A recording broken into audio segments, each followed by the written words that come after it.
রাজনীতিতে নতুন মুখ কিন্তু পুরনো সেই রাজনৈতিক শেকড়। নতুন মন্ত্রিসভায় চমক দেখালেন রাজনৈতিক পরিবারের উত্তরসূরিরা। বিএনপি সরকারের নতুন মন্ত্রিসভায় দেখা গেছে রাজনৈতিক বংশ পরিচয়।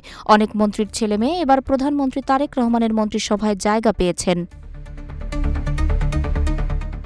ত্রয়োদশ সংসদ নির্বাচনে নিরঙ্কুশ জয় পেয়ে সরকার গঠন করেছে বিএনপি ও মিত্র দলগুলো। এবারের মন্ত্রিসভায় বাবার দেখানো পথে মন্ত্রী প্রতিমন্ত্রী হয়েছেন অন্তত ৭ জন। এছাড়া একজনের বাবা ছিলেন সংসদ সদস্য।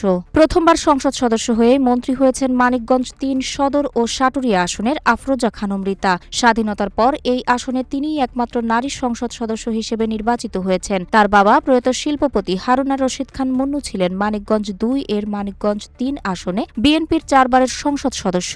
মন্ত্রীও ছিলেন তিনি। রীতা বেসামরিক বিমান পরিবহন ও পর্যটন মন্ত্রণালয়ের পূর্ণমন্ত্রী হিসেবে দায়িত্ব পালন করছেন মন্ত্রিসভায়। নির্বাচনে নাটোর ১ লালপুর বাগাতিপাড়া আসনে বিএনপির প্রার্থী ফারজানা শারমিন পুতুল এবারই প্রথম সংসদ নির্বাচন করেছেন। ফারজানা শারমিন পুতুল প্রয়াত সাবেক প্রতিমন্ত্রী ফজলুর রহমান পটলের মেয়ে। পটল সমাজ কল্যাণ মন্ত্রণালয় ও যুব ক্রীড়া মন্ত্রণালয়ের প্রতিমন্ত্রী ছিলেন। মন্ত্রিসভায় মহিলা ও শিশু বিষয়ক মন্ত্রণালয় এবং সমাজ কল্যাণ মন্ত্রণালয়ের দায়িত্ব দেওয়া হয়েছে পুতুলকে।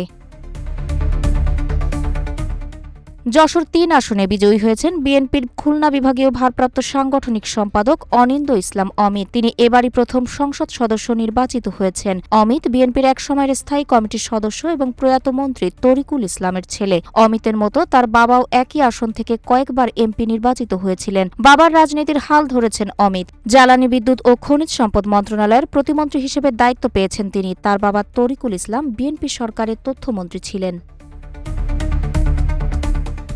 ত্রয়োদশ সংসদ নির্বাচনে ঢাকা ৬ আসন থেকে এমপি হয়েছেন বিএনপির প্রার্থী ইশরাক হোসেন। ইশরাক অবিভক্ত ঢাকার সাবেক মেয়র প্রয়াত সাদেক হোসেন খোকার ছেলে। তিনি বিএনপির ভাইস চেয়ারম্যান ছিলেন। খোকা নিজেও ঢাকার একাধিক আসন থেকে সংসদ সদস্য নির্বাচিত হয়েছিলেন। ছিলেন খালেদা জিয়ার মন্ত্রিসভার মৎস্য ও পশু সম্পদ মন্ত্রী। তার ছেলে ইশরাক নতুন মন্ত্রিসভায় মুক্তিযুদ্ধ বিষয়ক প্রতিমন্ত্রীর দায়িত্ব পেয়েছেন। চট্টগ্রাম ৫ হাটহাজারী ও নগরের আংশিক আসনে জয়ী হয়েছেন বিএনপির প্রার্থী মীর মোহাম্মদ হেলাল উদ্দিন। তিনিও এবার প্রথম সংসদ নির্বাচন করেছেন। তার বাবা বিএনপির ভাইস চেয়ারম্যান মীর মোহাম্মদ নাসির উদ্দিন। তিনি ২০০১ সালে খালেদা জিয়ার নেতৃত্বে গঠিত মন্ত্রিসভায় বেসামরিক বিমান ও পর্যটন মন্ত্রণালয়ের প্রতিমন্ত্রী ছিলেন। তবে বাবা টেকনোক্র্যাট মন্ত্রী হলেও মীর হেলাল সরাসরি ভোটে নির্বাচিত হয়ে পার্বত্য চট্টগ্রাম বিষয়ক মন্ত্রণালয়ের প্রতিমন্ত্রী হয়েছেন। ফরিদপুর ২ নগরকান্দা সালথা আসনে বিএনপির ধানের শীষের প্রার্থী শামা ওবায়দ ইসলাম ৩২,৯৫৩ ভোটের ব্যবধানে বিজয়ী হয়েছেন। শামা ওবায়দ মুক্তিযুদ্ধের সংগঠক, বিএনপির সাবেক মহাসচিব, সাবেক মন্ত্রী প্রয়াত কে এম ওবায়দুর রহমানের মেয়ে। তিনি দীর্ঘদিন ধরে এই আসন কেন্দ্রিক রাজনীতি করে আসছেন। কে এম ওবায়দুর রহমানও এই আসন থেকে একাধিকবার নির্বাচন করে সংসদ সদস্য নির্বাচিত হয়েছিলেন। প্রথমবার নির্বাচিত হয়ে পররাষ্ট্র প্রতিমন্ত্রী হয়েছেন শামা ওবায়দ। তিনি বিএনপির সাংগঠনিক সম্পাদক পদে রয়েছেন।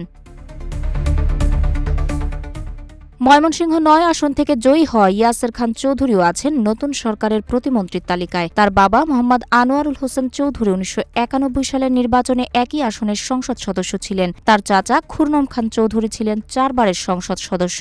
ইয়াসের খান তথ্য ও সম্প্রচার মন্ত্রণালয়ের প্রতিমন্ত্রীর দায়িত্ব পেয়েছেন। স্বাস্থ্য ও পরিবার কল্যাণ মন্ত্রণালয়ের প্রতিমন্ত্রী হিসেবে দায়িত্ব পেয়েছেন সিরাজগঞ্জ ৬ শাহজাদপুর থেকে নবনির্বাচিত সংসদ সদস্য ডাক্তার এম এ মুহিত। তার বাবা চক্ষু বিশেষজ্ঞ মরহুম অধ্যাপক ডাক্তার এম এ মতিন ৫ বারের এমপি এবং জিয়াউর রহমান সরকারের স্বাস্থ্যমন্ত্রী ছিলেন। বাবার আসনে প্রথমবারের মতো সংসদ সদস্য হলেন ছেলে doctor M A Muhith. News desk, Rupali Bangladesh.